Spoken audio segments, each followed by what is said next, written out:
Cari amici, ben ritrovati. Siamo di nuovo qui per raccontarvi il punto dell'istituzione qui a Valdobbiadene. Dopo aver sentito varie categorie e vari amministratori, quest'oggi abbiamo il piacere di parlare con Isidoro Reboli, che è titolare del ristorante La Cima ed è anche presidente del consorzio delle Prologo di Valdobbiadene, nonché della strada del Prosecco. Però Isidoro, con te volevo iniziare appunto dalla tua attività di ristoratore, un'attività sì che purtroppo ha dovuto chiudere per i decreti ministeriali, che però si è attivata in una maniera particolare. Siete riusciti ad organizzarvi per un porta a porta. Sì, beh, intanto buongiorno a tutti. Sì, effettivamente dopo il decreto che ci ha fatto chiudere, abbiamo un po', dopo la prima settimana che siamo stati un po' in stand-by per capire cosa succedeva, abbiamo deciso di iniziare a fare questo servizio di delivery praticamente per cercare di, di dare sinceramente di fare qualcosa della nostra attività, nel senso che vedere i locali sempre chiuso, morto così, dava anche un po' di tristezza. Dunque abbiamo pensato di iniziare questa attività perlomeno per fare un po' di consegna a domicilio, chiaramente con le dovute precauzioni che dobbiamo prendere nel momento.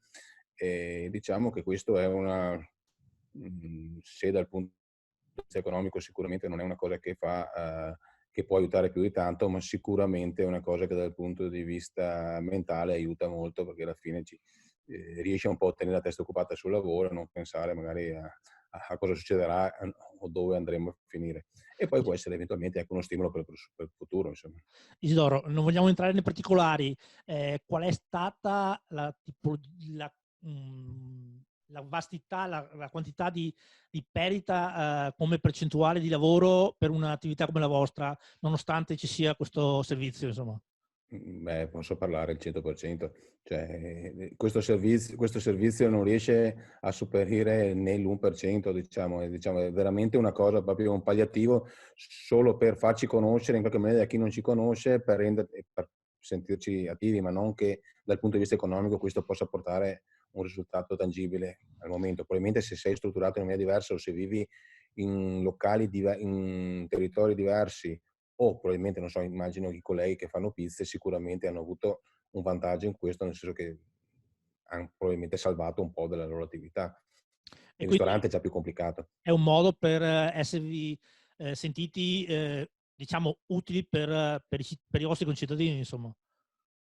Sì, bravo, è un modo per essere sentiti utili, per i nostri concittadini, dare un servizio in più, ehm, perché credo che sia importante, insomma, in questo far sentire, pensando che in questo territorio qui la maggior parte di noi, lavorano prevalentemente col turismo, è chiaro che nel momento che il turismo è andato crollato completamente, questa è stata anche un'opportunità invece per far qualcosa direttamente per i nostri paesani, per il nostro territorio, dunque farci conoscere da quelle persone che magari non ci conoscevano o quant'altro, oppure ci conoscevano ma non avevano la possibilità. Abbiamo cercato di fare anche dei menù con dei prezzi abbastanza calmirati, proprio per cercare di venire incontro anche proprio ai cittadini, ai nostri concittadini, che è un modo un po' per farci, ripeto, conoscere, un po' per dare un servizio a loro, un po' per portare un po', diciamo, la gioia, per esempio, dell'enogastronomia all'interno delle case, se si può dare un po' di buon mangiare per distrarsi un po' dalla situazione attuale. Isidoro, entriamo nel merito della situazione.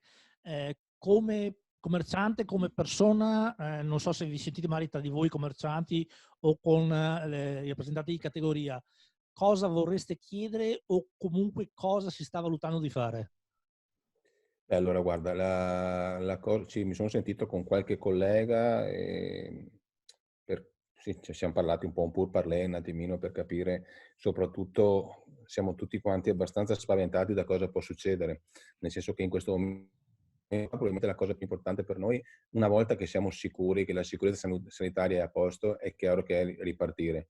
Poi come ripartire, sto sentendo di tutto di più in questo momento qua, un po' ci fa un po' timore, nel senso che in strutture come la mia, magari che sono abbastanza ampie, riesci in qualche maniera anche con con quello che sembra che siano le nuove regole, in qualche maniera aggirarti, nel senso che se devi tenere i tavoli a 2 metri di distanza o quant'altro, chiaramente per strutture più piccoline vedo un grandissimo problema da questo punto di vista.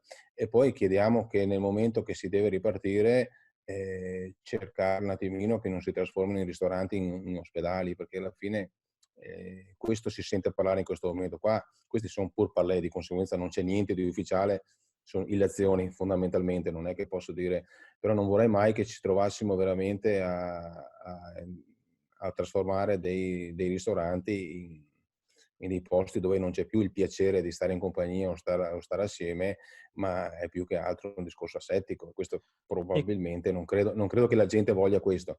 no, in Poi territori dal come il punto nostro poi sarebbe deleterio una cosa del genere. Sì, se mi stiamo parlando di mettere del plexiglass in mezzo al tavolo per dividere uno di fronte all'altro, capirai che alla fine credo che non, cioè, andrebbe a togliere quello che è proprio il piacere della buona tavola. Poi, ripeto, sempre prima di tutto prendo presente che è l'aspetto sanitario, che è quello fondamentale, la salute pubblica. Questo, cioè, non c'è, piuttosto è meglio stare chiusi un po' di più, però però chiaramente aprire ed essere un po' più liberi eventualmente. È chiaro che però se dobbiamo ragionare dal punto di vista di stare chiusi un po' di più, è chiaro che noi in questo momento stiamo in una difficoltà incredibile dal punto di vista economico, perché come ti dicevo prima, il comparto turistico è zerato completamente. Dunque abbiamo perso il 100% i primi mesi dell'anno, che sono quelli ovviamente che sono quelli che creano più economia in questo territorio. Di conseguenza al momento siamo preoccupati, perché al momento chi più che meno siamo riusciti a coprire le varie spese che ci sono, che sono andate avanti, a cercare anche di essere vicini ai nostri collaboratori, cercando di aiutarli in modo che non si trovino magari a casa anche senza stipendi e quant'altro.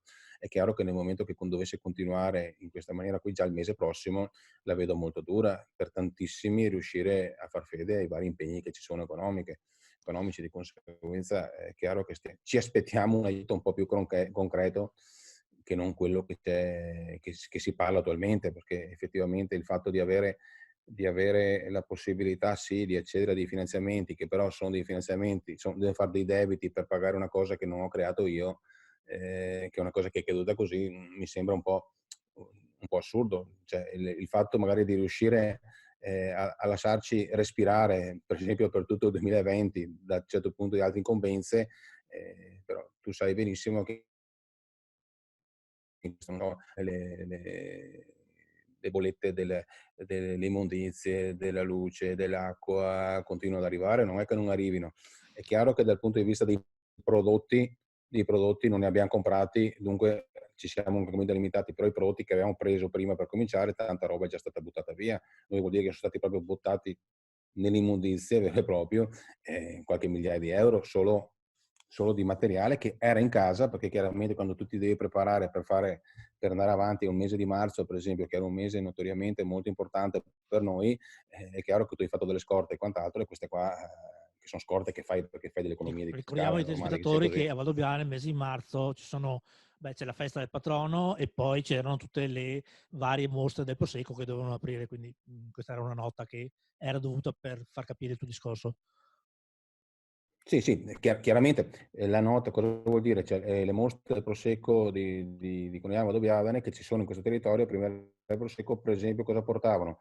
E non solo, tra l'altro moltissimi turisti, turismo diciamo mordi e fuggi, si chiamiamo, dalle regioni vicine, venivano a prendersi il vino qui, per esempio i vini da Misane, che poi si portavano a casa per imbottigliare, così voleva dire che praticamente la settimana era completa, cioè per noi il mese di marzo, per la zona nostra, diciamo è paragonabile a aprile-maggio, nel senso che per altre zone è paragonabile, per dire scusa, ad agosto per Jesolo, per Per essere fare un chiari, paragone. per fare un paragone abbastanza.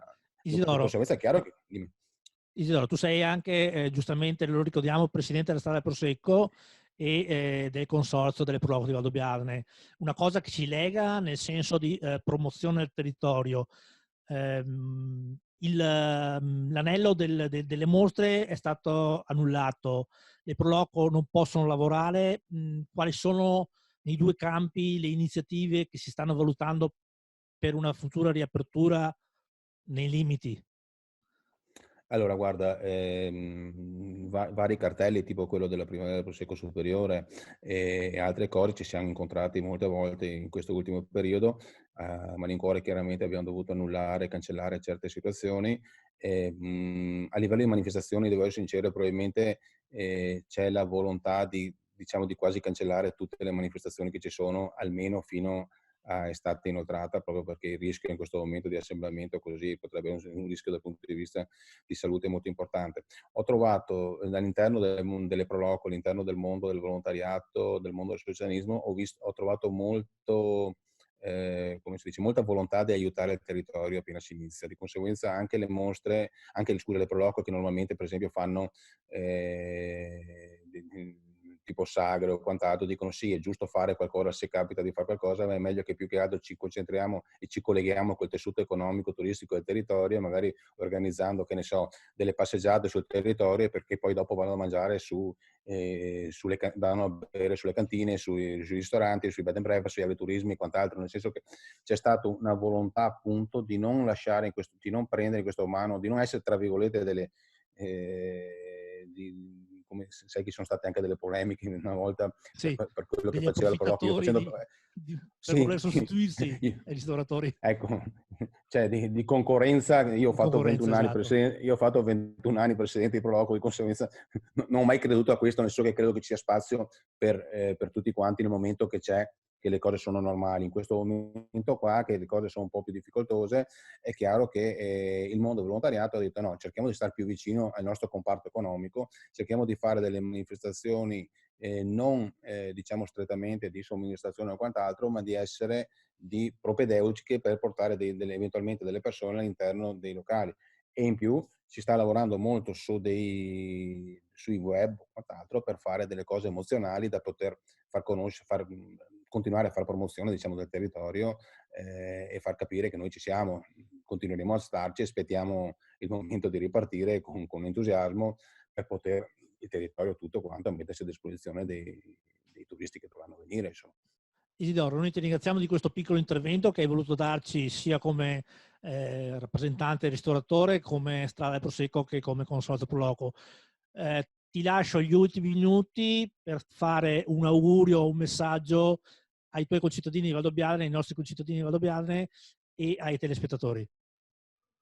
Sì, beh, l'augurio che posso fare è che io sono convinto che alla fine ne usciremo, di prendere anche da questa cosa qui, che chiaramente è stata una tragedia immane, prendere il buono che può essere stato in questo periodo, che il buono può essere stato quello di di non aver contatti e di conseguenza cercare di nuovi contatti, aver bisogno del contatto nel momento che torneremo a normalità, e soprattutto la consapevolezza di vivere di più il territorio. Io questi giorni qua ho la fortuna di abitare in collina, di conseguenza appena vado fuori di qua sono in mezzo ai vigneti, e sempre meno di 200 metri, nel senso che sono proprio a casa, per dire che alla fine il silenzio che si sente in questo periodo qua è un silenzio che fa riflettere, che fa capire e fa tornare indietro di 50 anni. Si può pensare cosa i nostri nonni, cosa i nostri bisnonni vivevano in questo territorio quando non c'era ancora motori, macchine e quant'altro. E credo che questo sia da prendere da spunto e di riflessione per il futuro, nel senso che non possiamo pensare cioè tutto il mondo caotico che abbiamo vissuto forse non era proprio il nostro mondo. E qui concordiamo anche noi. Isidoro Rebuli, titolare del ristorante La Cima di Valdobbiadene, noi ti ringraziamo nuovamente e diamo appuntamento ai telespettatori alla prossima puntata del Punto della Situazione. Grazie mille e arrivederci a presto.